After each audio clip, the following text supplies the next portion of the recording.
So, what if everything you think you know about success, about heaven, about the ultimate purpose of life is really just the first chapter of a much bigger story? Today, we're diving into a journey that goes way beyond the familiar into a realm of what's called supreme knowledge. Let's just start with this one simple question. What really, truly makes a person great? I mean, is it about the power they have, the money they make, or how famous they become? Society is constantly telling us to chase those things. But what if they're not the real prize? History and mythology actually give us some pretty amazing examples to think about. On one side, you've got someone like Alexander the Great. This guy conquered the entire known world, which is just mind-boggling. But in the end, he died with empty hands. Then you scale it up to the cosmic level with a figure like King Indra. He didn't just rule Earth, he ruled all three worlds, enjoying every pleasure you can possibly imagine. But even that, it didn't last forever. And this really gets to the heart of the problem. Even the most powerful being in the heavens isn't actually free. His karma eventually circled back, and he was reborn as a simple worm. So it begs the question, right? If conquering the world isn't the final answer, and even getting to heaven isn't the ultimate destination, then what is? That big question leads us right into our first section. We're going to look beyond Heaven's Gate and try to figure out what the real destination is supposed to be. What's so fascinating here is just the sheer scale of this vision. The ultimate goal isn't heaven as we usually picture it, but something far, far beyond it called the cosmos of unlimited arts. And the aim isn't just to get to a place, it's to become something, a complete, formless state of being. The teaching says that by setting an aim that high, you actually start to cultivate the higher qualities you need to get there. And this brings us right back to that first question we asked. From this point of view, real greatness has absolutely nothing to do with what you own or who knows your name. The truly great ones are those who have stabilized themselves in their core soul form and have had a direct experience of what's called the immortal supreme light. That's considered the soul's ultimate state.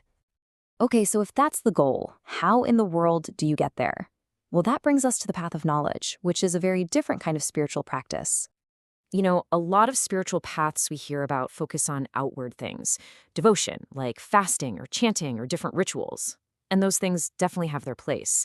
But this path, John Marg, or the path of knowledge, is different. The real work isn't happening on the outside. It's all about the internal discipline to first control and then actively fill your own mind with supreme knowledge. So, to put it another way, Gyan Marg is all about saturating your consciousness with knowledge and staying constantly aware. Think of it less like prayer and maybe more like a kind of mental workout for your soul. Knowledge is the muscle you're trying to build. The focus really shifts from what you do with your body to what you do with your mind. And here's where the practice gets really interesting and challenging. The discipline is to keep that light of awareness switched on, even when you're dreaming. The whole idea is to infuse your consciousness so deeply with this knowledge that you just can't forget it, whether you're wide awake or fast asleep. And that's how the soul starts to experience its true original form. All right, so that's the principle. But how does this actually work in practice? Let's take a look at a modern way to power up the soul. Live yoga. See, this isn't just some abstract theory, it's a daily collective practice. Every single night, a community gets together for an hour to discuss this knowledge and meditate together for world peace. And get this, they've already done over 550 of these sessions. It provides this really consistent, powerful anchor for spiritual growth. So how does this actually increase the soul's power? Well, it's broken down into 3 pretty clear steps. First, you have to have complete faith, both in the soul and in the supreme. Second, you meditate on that immortal supreme light, the Paramprakash, that's deep inside you. And third, as its energy, which is a supreme peace called Paramshanti, starts to radiate out from you, it just erases all the negative energy. And that lets the soul's true power shine through. But here's a really important point. This whole journey of empowerment isn't just about personal gain. Its ultimate purpose is actually much, much bigger. Let's talk about the duty of a liberated soul, which is transforming the world. This is such a major shift in perspective. For a soul that's become free from all the worldly attachments, working to transform the world isn't a chore. It's not a burden.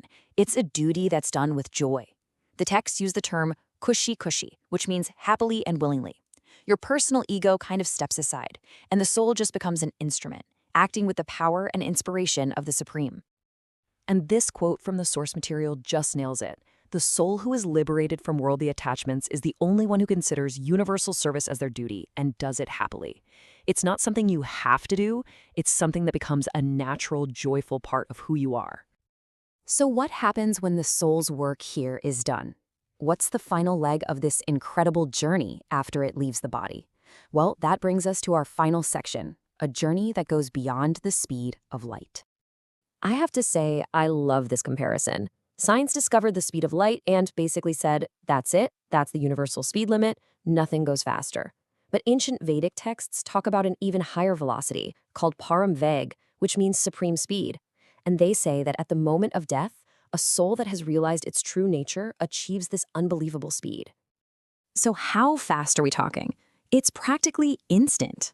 We're talking about reaching the highest point in the entire cosmos in just 1/100th of a second. Just try to wrap your mind around that. In that tiny blink of an eye, the soul reaches the Paramdham, the supreme home. There it merges back into the supreme source, and in a state of pure, absolute bliss, it gets to witness the entirety of creation. The journey is finally complete. So, after all of that, what's the one big idea to take away from this whole journey? It really comes down to this powerful concept, Gyan Dan Mahadan.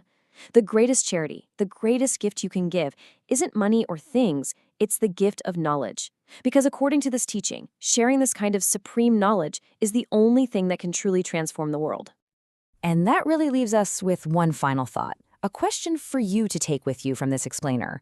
If the greatest gift you can possibly give is knowledge, then what knowledge will you share?